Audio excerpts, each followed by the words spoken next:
Magandang umaga po sa bawat isa sa inyo. Welcome back to our 365 Daily Devotions. Maraming salamat po sa bawat isa sa inyo na sinubaybayan itong channel natin simula pa ng una, January 1. At ngayon po ay November na. No? Maraming salamat po sa inyong pagsubaybay. Binabati ko rin po si Alkin Guerrero na nakasubaybay dito sa ating channel. Patuloy kang pagpalain ng ating Panginoon. I hope malaking tulong po itong mga devotions natin sa iyong paglagong spiritual. So, yan. Thank you, Alken. And right now, tutuloy po natin yung ating series patungkol sa Navigating the Unknown. Yung paglalakbay sa kawalan, sa lugar na walang kasiguraduhan. So, when we say navigating the unknown, ito po yung sitwasyon na hindi natin alam kung ano yung mangyayari sa hinaharap. Pero alam natin na merong Diyos na siyang nakakaalam kung anong mangyayari sa hinaharap. He holds the future. Alam ng Diyos kung ano. Kumbaga sa atin walang katiyakan, pero sa Diyos merong katiyakan. Sa atin full of uncertainties, but for God there is no such thing as uncertainty. So ngayon po, ang pag-aaralan natin ay patungkol po sa pag-alala sa ginawa ng Diyos sa nakalipas. So 7 ways to navigate the unknown. Kahapon po, tinalakay natin yung see through the eyes of faith. Hindi po tayo dapat gumagamit ng ating mga mata, literal na mata, physical na mata, sapagkat pag mata natin ang gagamitin natin, makita natin yung mga problema, mga hadlang, mga pangit na nangyayari sa buhay natin. Kaya po when we navigate the unknown, we use the eyes of faith. Yung mata na nakatuon sa Diyos na mayroong pananampalataya. At ngayon po, ang pag-aaralan natin ay remember God's faithfulness. Kung hindi man natin makita ng malinaw ang hinaharap, tumingin po tayo sa likod. Doon makikita natin yung katapatan ng Diyos, yung ginawa ng Diyos sa ating mga buhay, at yun ay magiging sapat para palakasin yung ating loob na harapin ang bukas. Now sabi po dito sa Psalm 77 verse 11 through 12, I will remember the deeds of the Lord. So sinasabi ng psalmist, alalahanin ko yung nakalipas. Yes, I will remember your miracles of long ago. I will consider all your works and meditate on all your mighty deeds. Sa Tagalog po, aking gugunatain ang mga gawa ng Panginoon, o aking aalalahanin ang mga kahangahangang gawa mo noong unang panahon. Ako ay magbubulay-bulay sa lahat mong mga gawa at magmumuni-muni tungkol sa iyong mga gawa. Ito pong psalm na ito sa Psalm 77, makikita po natin dito na yung psalmist, yung sumulat ng awit na ito, talagang nararamdaman niya na parang ang layo ni Lord, no? Very similar sa mga experiences natin, no? Madalas yun ang pakaramdam natin, parang ang layo-layo ni Lord. Nasa gitna tayo ng problema, mga pagsubok sa buhay, pero parang ang layo ni Lord, no? Itong psalmist, ganun din yung pakaramdam niya. Kaya pag binasa niyo po ito, bigyan natin ng basahin natin yung ilang mga linya. Sabi dito, ang aking tinig ay papailang lang sa Diyos at ako'y dadaing ng malakas. Ang aking tinig ay papailang lang sa Diyos at papakinggan niya ako. Hinahanap ko ang Panginoon sa araw ng aking kaguluhan. Sa gabi nakaunat ang aking kamay at hindi nangangalay. Ang kaluluwa ko'y tumatangging mabigyang kaaliwan. Naalala ko ang Diyos at ako'y nababalisa. Nang ako'y nagdaramdam, ang diwa ko'y nanlulupaypay. Pag binasa niyo po sa bandang huli, puro tanong na po ito. Sabi niya, magtatakwil ba ang Panginoon magpakailanman at hindi na ba muling masisiyahan? Ang kanya bang tapat na pag-ibig ay huminto na magpakailanman? Ang kanya bang mga pangako sa lahat ng panahon ay nawakasan? Nakalimot na ba ang Diyos na maging mapagbiyaya? Sa kanya bang galit ay isinara niya ang kanyang awa? At aking sinabi, ipinaghihinagpis ko na ang kanang kamay ng kataas-taasan ay nagbago. So parang pakaramdam ng psalmist, Lord, nagbago ka na ba? Lord, nawala na ba yung awa mo sa akin? Lord, hindi mo na ba ako, inaaruga right now? Lord, bakit parang ang layo mo? Ba't parang hindi ko maranasan ang iyong presensya? Kaya dito sa verse 11, nakakatuwa yung psalmist. Sabi niya, pero ito yung gagawin ko. Aking gugunatain ang mga gawa ng Panginoon. O aking alalahanin ang mga kahangahangang gawa mo nung unang panahon. Ako'y magbubulay-bulay sa lahat mong mga gawa at magmumuni-muni tungkol sa iyong mga gawa. So mga kapatid, sa mga panahon na hindi natin maramdaman ng Diyos, yung pakaramdam natin, no? Madalas kasi nagbe-base tayo sa feelings eh. Kahit alam natin, hindi naman yun yung reality na pinabayaan ka ng Panginoon. Pero minsan, that's how we feel. At may mga pagkakataon ng pakiramdam natin, Lord, nasan ka na? Hindi ko makita yung hinaharap, natatakot ako, parang wala akong kasama.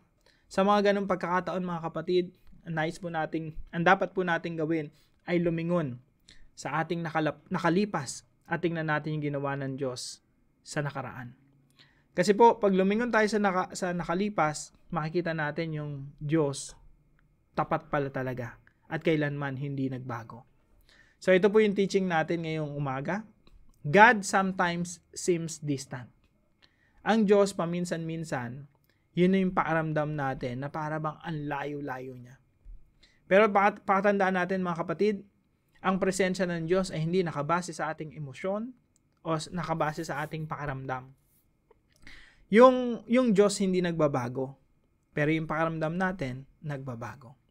Yung Diyos laging naririyan, pero yung emotion natin, minsan ramdam si Lord, minsan hindi.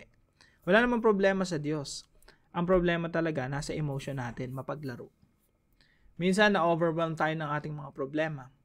Minsan, sa kalagayan ng iba, no, minsan may problema ka ngayon, tapos papatungan ng palibago, yun na patong-patong yung mga problema sa buhay. May problema ka na sa pamilya, may problema ka pa sa pinansyal, may problema ka pa sa trabaho, patong-patong na. Sa mga ganung pagkakataon, yung emotion talaga natin down na down. Kaya doon tayo nakakaramdam, Lord, parang ang layo mo, hindi kita maramdaman. So God sometimes seems distant. That's normal, nararamdaman natin yan. Kagaya nitong psalmist na ito na binasa natin, ganun din yung pakaramdam niya. Tanong siya ng tanong sa Panginoon, Lord, nagbago ka na ba? Pero pakatandaan natin, si Lord hindi nagbabago, pero yung emosyon natin nagbabago, kaya hindi tayo dumidepende sa emosyon natin. Sa mga panahon na feeling mo wala si Lord, pakatandaan mo kapatid, right there and then, kasama mo si Lord. Sapagkat ang Diyos, hindi ka kailanman iiwan, hindi ka kailanman pababayaan. Number 2, remembering the past helps secure the future. Kapag inalala natin yung nakalipas, yung ginawa ng Diyos, yung mga ginawa ng Diyos sa buhay natin, paano yung mga pagkakataon na lugmo ka sa down na down ka pero inangat ka ng Panginoon, tinulungan ka ng Panginoon. Yung mga pagkakataon na yun na magpapalakas sa iyo upang harapin mo yung bukas ng may buong katapangan at kalakasan. Remembering the past helps secure the future. Pag inalala natin yung kadakilaan ng Diyos, mga ginawa ng Diyos sa buhay natin, doon tayo lalakas para harapin natin yung kinabukasan ng buong tapang. Kaya sabi rito, I will remember the deeds of the Lord. Yes, I will remember your miracles of long ago. Sipin niyo po yan.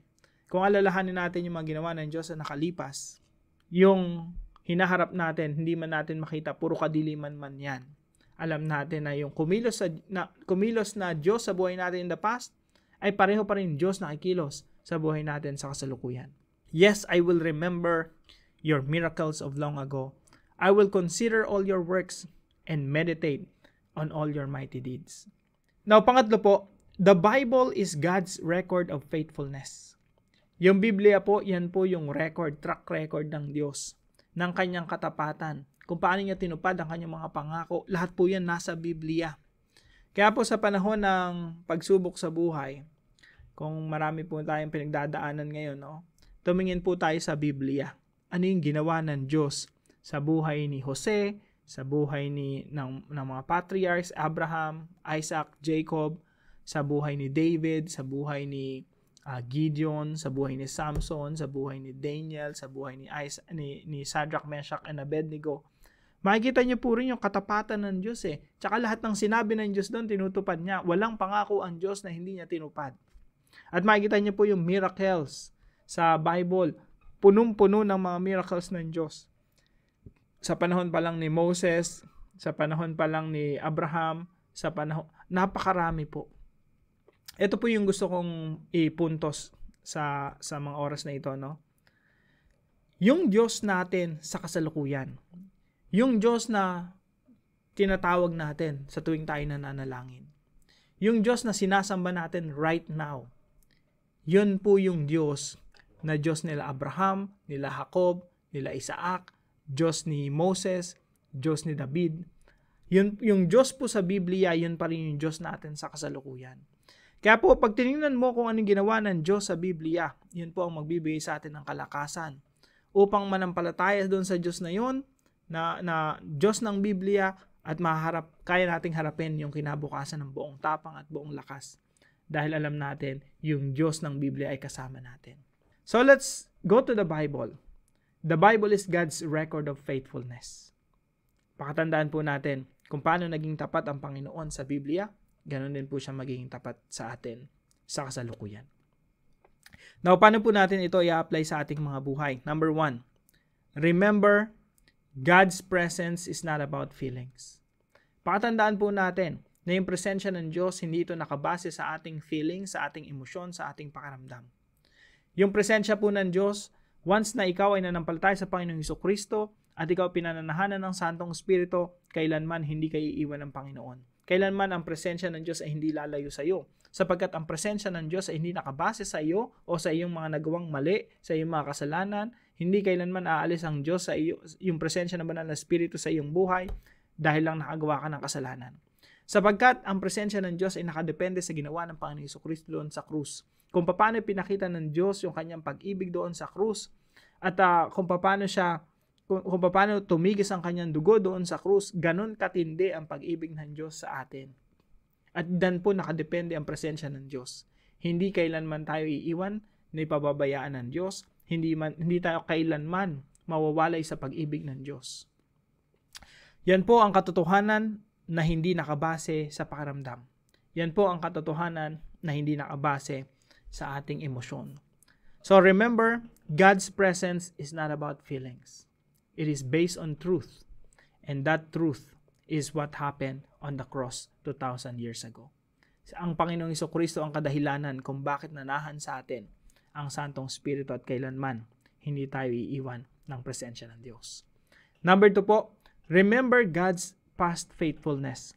Alalahanin po natin ang ginawa ng Diyos sa nakalipas. Kailanman hindi nagpabaya ang Panginoon sa atin. So let's remember God's past faithfulness. At yung Diyos na hindi nagpabaya sa atin ay hindi rin magpapabaya sa atin sa inaharap, gaano man kadilim ang ating tinatahak na landas. Pangatlo po, remember God's work as recorded in the Bible. Alalahanin po natin yung mga miracles ng Panginoon sa Biblia. Yung pagkilos ng Diyos sa buhay ni Moses, sa buhay ni Abraham, sa buhay ni Adan. Actually, in Genesis 1:1 pa nga lang, merong isang Diyos na lumikha ng lahat ng bagay. That should be enough. Sapat na dapat sa atin yon na merong makapangyarihan Diyos na lumikha sa lahat ng bagay na sa pamamagitan ng salita ng Diyos, walang imposible. Lahat mapapangyari. So let's remember God's work as recorded in the Bible. Wala na pong bagay na kahit ano pang, wala pong problema dito sa mundo. Walang pagsubok dito sa mundo na hindi natin kayang suungin kung ang Diyos ay nasa sa atin. So let's remember God's work as recorded in the Bible. Wala pong problema talaga sa Diyos. Walang problema sa miracle ng Diyos. Walang problema sa kakayanan ng Diyos. Walang problema sa katapatan ng Diyos. Ang lagi po talagang problema nasa sa atin. Kaya po napakahalaga na habang inaalala natin ang kapangyarihan ng Diyos, ang ginawa ng Diyos in the past, ang katapatan ng Diyos in the past, sabayan po natin yun ng pagsunod na may pananampalataya sa Diyos.